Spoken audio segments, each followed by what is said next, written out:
Une fois d'emploi ou bien salon d'emploi, c'est une exposition d'employeurs qui sont à la recherche d'employés. Cela ne veut pas dire que toutes les personnes qui vont y aller vont nécessairement sortir avec un job. On est d'accord.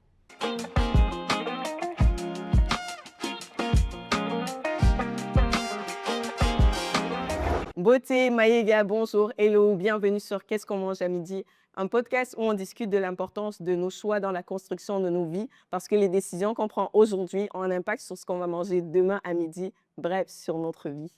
Aujourd'hui, on enregistre cet épisode en direct du Guacamole avec des membres de notre communauté et on est vraiment ravis de pouvoir vous accueillir pour ce 30e épisode du podcast à l'occasion des 2 ans du podcast Qu'est-ce qu'on mange à midi. Et pour cet épisode spécial, on a 2 invités également spéciaux avec qui on va aborder un thème, le monde professionnel et ses non-dits. Lorsqu'on commence à travailler, lorsqu'on transite du monde travail, que ce soit des études, comme nouvel arrivant dans le marché du travail ou comme juste nouvel arrivant que ce soit au Nouveau-Brunswick ou au Canada, ou même dans d'autres pays, il y a vraiment des codes qu'on se rend compte que on aurait aimé savoir, qu'on nous dit. Il y a des choses qui sont implicites, qu'on pense savoir des fois, mais des fois on fait des erreurs juste parce qu'on ne savait pas. Et c'est cela qu'on va aborder aujourd'hui avec mes invités. Donc, je vais inviter Dominique et Serge à s'avancer. Donc, je vais les présenter brièvement, puis je vais leur donner la parole pour qu'ils puissent se présenter chacun. Donc, bienvenue Serge et Dominique. Donc, on a Dominique Raté, qui est entrepreneur dans la restauration, copropriétaire des restaurants Guacamole, le beau restaurant qui nous accueille aujourd'hui. Elle est une chaîne de, comme les Guacamole, c'est une chaîne de restauration mexicaine dans la région du Grand Moncton. Et elle va nous partager son expérience du recrutement et des défis liés à l'emploi dans son secteur, mais aussi juste son expérience en tant que tu as été étudiante, tu as transité dans le monde du travail.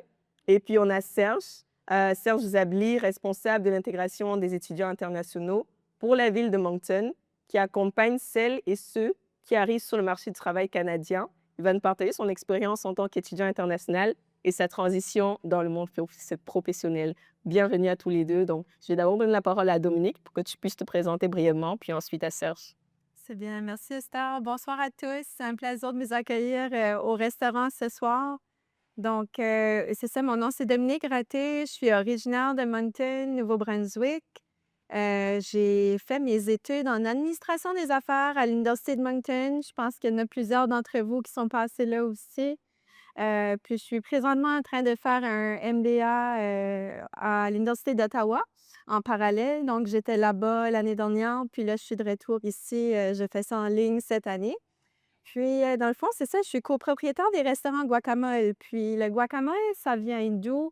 On a commencé le premier restaurant en 2014. Puis, j'ai grandi dans une famille entrepreneuriale où est-ce que la cuisine était vraiment au cœur, de la passion de la famille. Donc, mon père a fait 25 ans et plus, dans le domaine de la restauration. Il a ouvert toutes sortes de différents concepts aussi, des cafés, le 14 Chibal dont certains d'entre vous connaissent Le peut-être. meilleur café de Moncton. Merci. Ensuite, il y avait le Pastalier aussi qui a été ouvert pendant plus de 25 ans, un restaurant italien, le Graffiti qui était dans la cuisine plus grecque méditerranéenne.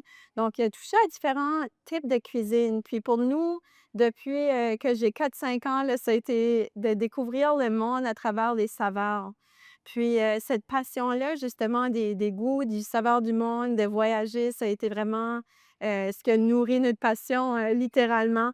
Puis ce qui m'a poussée aussi à continuer dans le monde, des affaires, puis dans le chemin de la restauration.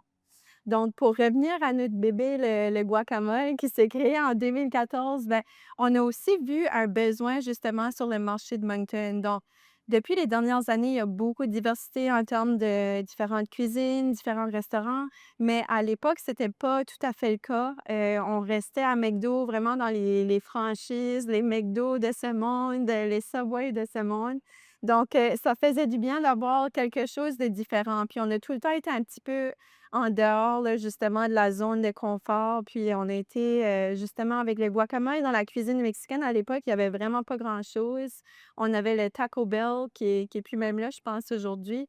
Puis le Mexicali Rosa qui restait plus dans le Tex-Mex. Puis, justement, j'ai été très chanceuse dans ma vie d'avoir eu l'occasion de voyager un peu partout. Puis, les saveurs au Mexique, la coriandre, la lime, les épices, c'est quelque chose qu'on appréciait beaucoup quand on voyageait. Puis on voulait faire découvrir ces saveurs-là à la communauté ici à Moncton. Donc ça a été un peu ça le parcours pour les guacamoles. Puis comme je dis, en 2014, il y avait pas grand-chose du genre sur le marché. Ça a été une éducation vraiment d'embarquer les gens à essayer une nouvelle cuisine. Puis là, de plus en plus aujourd'hui, on est exposé à toutes sortes d'informations avec l'internet. Tu sais, on peut voyager à travers les photos, à travers, l'information. On a le bout du monde, on a le monde juste au bout des doigts finalement. Mais bon, donc la curiosité est là, les gens sont plus informés, plus ouverts, plus curieux, puis ça a été un bon levier, un bon timing pour nous. Puis ça nous a permis de développer jusqu'à 4 succursales, dans le milieu du Grand Moncton. Donc contrairement à ce que quelqu'un peut-être peut penser, c'est pas une franchise. On avait vraiment bâti le concept de A à Z. On s'est inspiré vraiment de recettes traditionnelles. Même dans nos premières années, on a travaillé avec une chef qui était venue faire une formation ici du Mexique.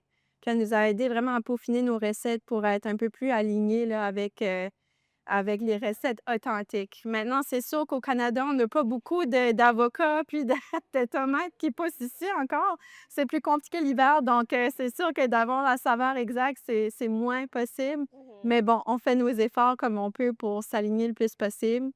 Puis ensuite de ça, ben c'est ça, ça a été pas mal ça mon parcours. On a développé ça, comme je dis, le premier en 2014, on a ouvert un deuxième cette même année, ensuite en 2016 puis en 2019. Puis dans notre groupe de restaurants, il y a aussi les Cafés Archibald, comme je disais, puis on a l'occasion de travailler avec des super chefs de un peu partout autour du monde qui nous aident à faire évoluer, découvrir des nouvelles saveurs, puis justement, s'adapter aux nouveautés du marché. Moncton a beaucoup changé dans les dernières années, donc faut qu'on évolue nous aussi pour être mieux alignés avec ce que les gens veulent aujourd'hui, ce que les gens recherchent, puis de sortir un peu des sentiers battus. Ah. Donc c'est un peu ça pour moi. Merci beaucoup, Dominique. Je te demande de passer le micro Bien sûr. à Serge. Serge, si tu pourras te présenter. Vas-y, c'est correct. Tu pourras te présenter en quelques mots, vraiment pour les personnes qui suivent et qui découvrent. Qui est Serge Zavli? Alors, merci beaucoup, Esther, et je suis vraiment très content de participer à ce podcast, surtout lors de son anniversaire. Donc, c'est vraiment un honneur pour moi. Merci, puis merci vraiment à toutes ces personnes qui ont fait les déplacements pour venir nous mettre en le sport et puis nous regarder. C'est pas vraiment. Donc, merci beaucoup. Alors, je vais vraiment commencer depuis mon arrivée parce que si je commence depuis le pays, je pense que on ne va pas quitter ici tout de suite là. Donc, oui, je suis arrivé en 2014 pour des études. Et en passant, je suis originaire de la Côte d'Ivoire, un pays purement francophone. Donc, ayant déjà fait des études en droit dans mon pays, j'ai décidé de poursuivre ici au Canada. Et quand je suis arrivé ici à Moncton, je ne pouvais pas continuer parce que ce n'était pas le même droit qu'on fait en Afrique ou bien dans mon pays précisément.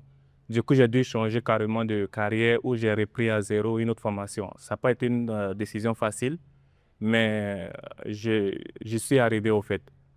Durant mes 4 années d'études, j'ai pu quand même m'impliquer à travers l'engagement communautaire, para-académique, académique, ce qui m'a valu quand même certaines reconnaissances au niveau provincial, communautaire, au niveau de l'université, tout ça. Et j'ai même ici piloté la présidence de notre association. Alors, au niveau de carrière professionnelle, mon premier job ici au Canada, ça a été à l'Université de Moncton, où est-ce que j'ai gradué en sciences politiques et en management, en business administration. J'avais déjà commencé à travailler en 2017 à temps partiel, mais j'ai gradué officiellement en 2018. Ça fait que je m'occupais majoritairement de l'intégration, l'accueil des nouveaux étudiants étrangers, comme on le dit officiellement, ici à Moncton, mais surtout à l'Université de Moncton. C'est de là que mon parcours a décollé. J'ai fait pratiquement 3 ans dans ce poste à l'université. Ensuite, j'ai voulu juste changer, donc j'ai été prendre encore mon envol dans un organisme communautaire qui est reconnu sous le nom de Chantier Jeunesse. C'est basé dans la province du Québec. mais ils voulaient juste expandre au Canada. Du coup, j'ai eu ce poste où est-ce que j'ai représenté les provinces de l'Atlantique. J'y ai fait quelques mois et j'ai eu une opportunité d'appliquer pour un poste de gestion au gouvernement provincial en immigration, d'où j'ai travaillé de novembre 2021 jusqu'à décembre 2023. Techniquement, qu'est-ce qu'on faisait? J'avais pour mission de m'occuper de l'intégration, la rétention de tous les étudiants internationaux dans la province. Donc, ce qui veut dire, il y avait environ, à l'époque, plus de 7000 étudiants internationaux qui résidaient dans la province. Là, je peux vous garantir qu'on est passé au-delà de cela. Et depuis, je dirais, janvier 2024, je travaille avec la ville de Moncton, toujours dans l'intégration et la rétention des étudiants internationaux. Il faut dire que mon poste avec la ville a commencé d'un besoin de justement retenir les étudiants après qu'ils graduent, parce qu'on a remarqué cette mouvance après la graduation des étudiants qui vont dans d'autres provinces pour justement travailler. Donc la province et la ville a vu qu'il y avait ce besoin justement de les garder ici. Et ma mission, c'est de les accompagner justement à faire cette transition des études au monde du travail, mais aussi potentiellement décider de rester s'ils le souhaitent. Donc, voici un peu grosso modo mon parcours et qui je suis. Merci beaucoup, Serge. En tout cas, tu vois qu'on a les deux invités qu'il fallait pour ce thème parce que Dominique va pouvoir nous donner la perspective d'un entrepreneur qui embauche, mais aussi ton expérience en tant que, tu sais, comme étudiante. Et puis, Serge, par rapport justement au travail que tu fais, mais aussi ton expérience en tant qu'étudiant. Donc, sans plus tarder, on va commencer avec la première question. Je tiens à préciser que les questions viennent de la communauté. Donc, les participants qui sont là, vous nous avez posé des questions lors de votre inscription et on n'a rien changé. On a pris les questions telles quelles. Et juste pour préciser encore à la fin, vous aurez l'occasion de poser vos questions. Dans quelques minutes, on fera, en tout cas, on vous donnera la parole donc à la fin. Donc la première question, si je peux mettre ça dans la catégorie compétences versus feeling.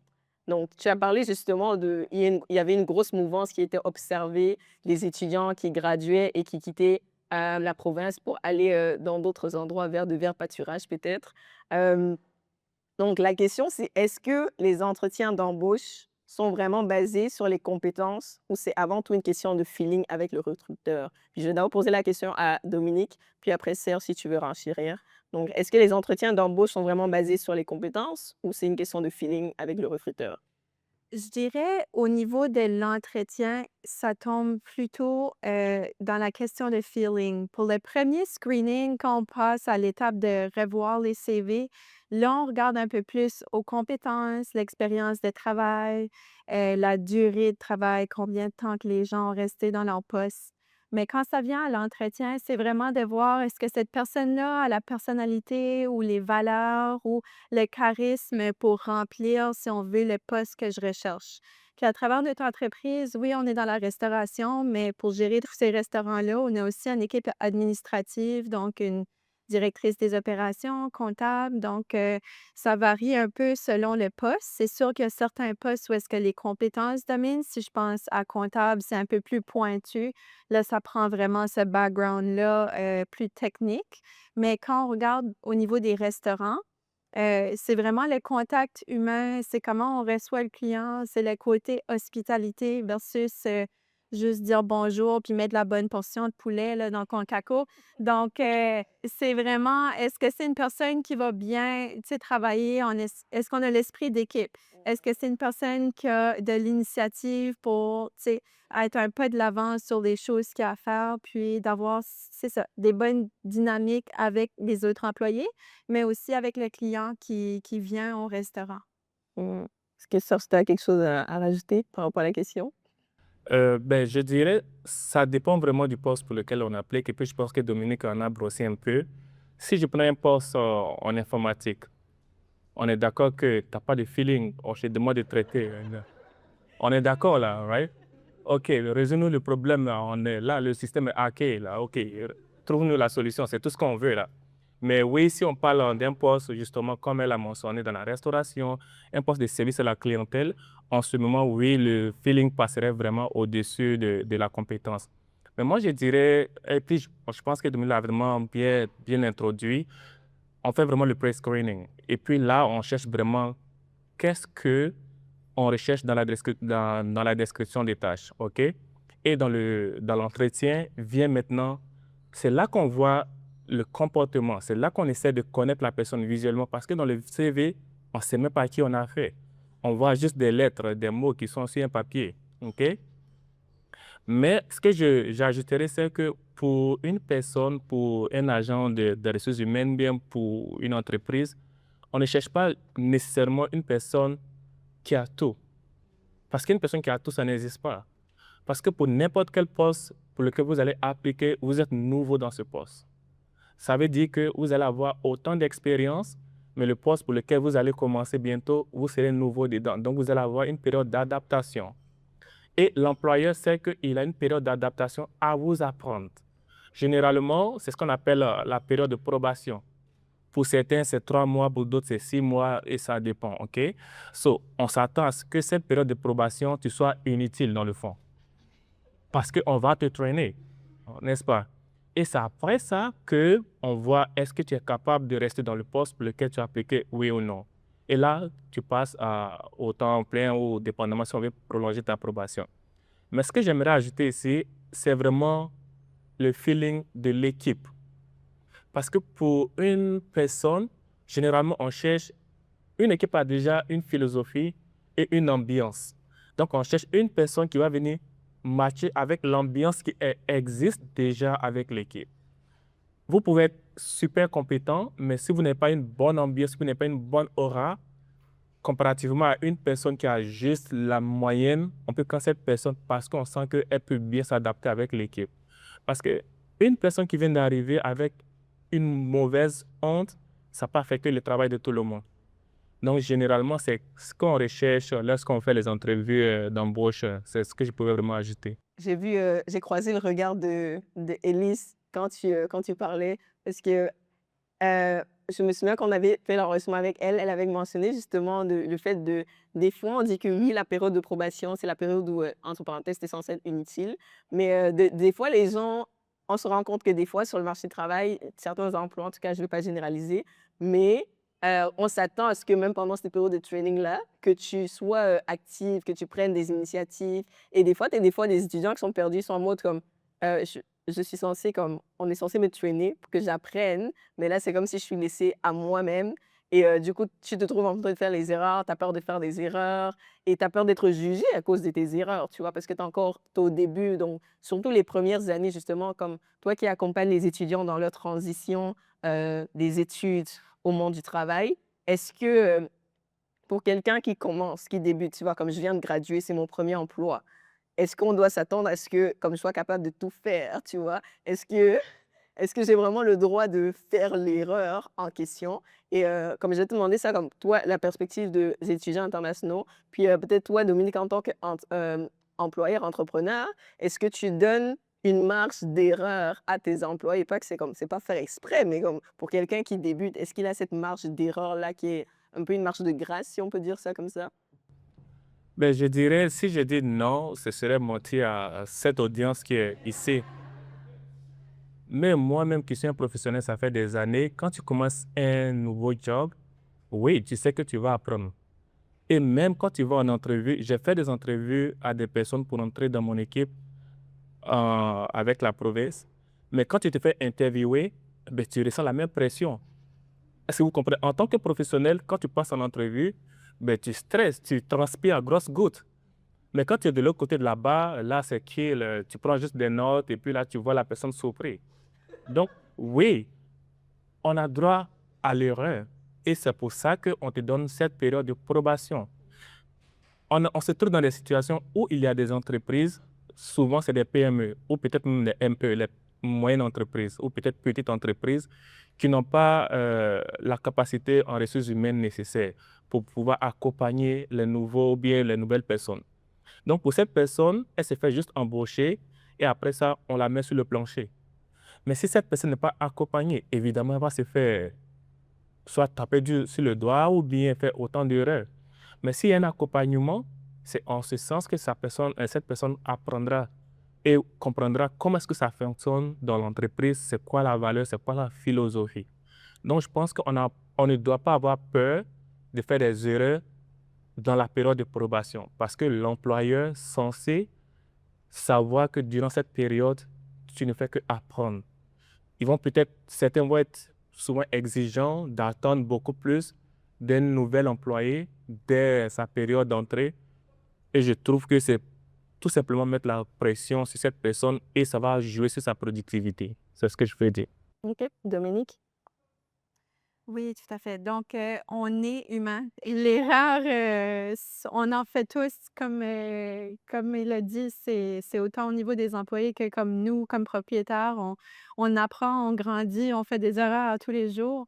Donc, oui, c'est certain qu'il y a cette marge-là. Puis, justement, en tant que propriétaire, en tant que gérant d'entreprise dans nos restaurants, c'est notre responsabilité justement d'agir comme mentor, comme coach pour ces personnes-là, pour les amener au point qu'on a besoin justement pour l'entreprise. Puis, je dirais peut-être que cette marge-là varie un petit peu aussi en fonction de la nature de l'emploi, puis de voir est-ce que vraiment le job, c'est un fit pour cette personne-là. Je reviens à mon exemple de tout à l'heure, comme dans les restaurants, au guacamole, c'est quand même une formule assez simple. Tu n'as pas besoin d'un background en cuisine pour très bien te débrouiller dans nos restaurants. On rend ça vraiment accessible pour les gens qui ont moins d'expérience. Tout ce qui est plus technique, on le fait de façon centralisée à notre cuisine, où est-ce qu'on a un chef dédié pour ça. Donc, là, je te dirais peut-être la marge au niveau de l'approbation, justement, on rentre dans une période un peu moins longue que les 3 à 6 mois. D'habitude, en 3 4 semaines, on a quand même une bonne base d'établi. Je dis pas que c'est mort si tu fais une erreur après ça, mais normalement, après 3 4 semaines, tu as quand même un aperçu de comment la personne elle s'adapte. Puis, bien sûr, on est flexible, mais en même temps, si ça prend 3 mois, 6 mois dans le restaurant, quand c'est une formule techniquement assez simple pour les gens qui sont faits pour ce monde-là, parce que c'est pas tout le monde qui est fait pour travailler dans les restaurants. C'est pas un métier qui est pour tout le monde. C'est pas une réalité qui est pour tout le monde. Mais bon. Donc ça, c'est un peu une partie. Maintenant, quand je regarde le côté plus technique, là, si on tente les rôles plus techniques comme comptable, par exemple. Justement, on vient depuis le mois d'octobre d'engager une nouvelle arrivante dans le poste de comptabilité, qui est quand même un gros rôle clé là, au sein de notre entreprise. Puis elle avait beaucoup d'expérience en comptabilité dans son pays d'origine. Mais ici, au Canada, il y a beaucoup de nuances au niveau des taxes, des impôts. Il y a quand même des règles qui sont différentes. Puis pour elle, c'est nouveau. Donc, là, moi, justement, j'étais toute excitée, là. J'avais mon deuxième cours de comptabilité au niveau MBA, là, cette année.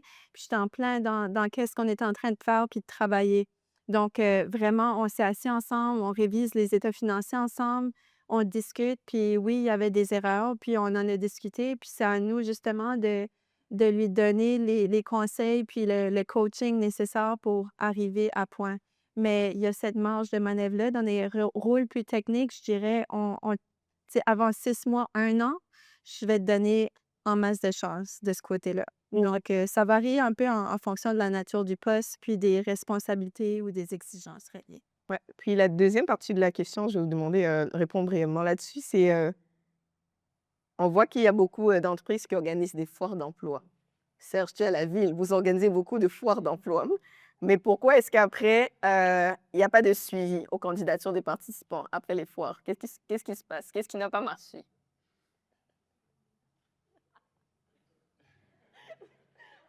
Dis-nous la vérité aujourd'hui. OK, je vais essayer. Quand on parle de suivi ici, j'imagine qu'on parle de suivi de la part des employeurs qui ont reçu des candidats. Et je suis content d'entendre cette question parce que je me la fais poser régulièrement là, je suis habitué à ça. Quand on fait un foire d'emploi, généralement, les candidats ou les personnes à la recherche d'emploi s'attendent à nécessairement décrocher un emploi. Une foire d'emploi ou bien salon d'emploi, c'est une exposition d'employeurs qui sont à la recherche d'employés. Cela ne veut pas dire que toutes les personnes qui vont y aller vont nécessairement sortir avec un job. On est d'accord. Quand vous regardez le ratio participation, recherche d'emploi et entreprise, ben, on a 20 entreprises versus 5000 participants. On est d'accord? Et parmi les 20 entreprises, je donne encore un calcul rapidement. Si chaque entreprise vient avec 10 postes fois 20, ça fait combien? Ça fait 200 postes avec une participation de 1000 personnes. Donc, on fait encore le calcul.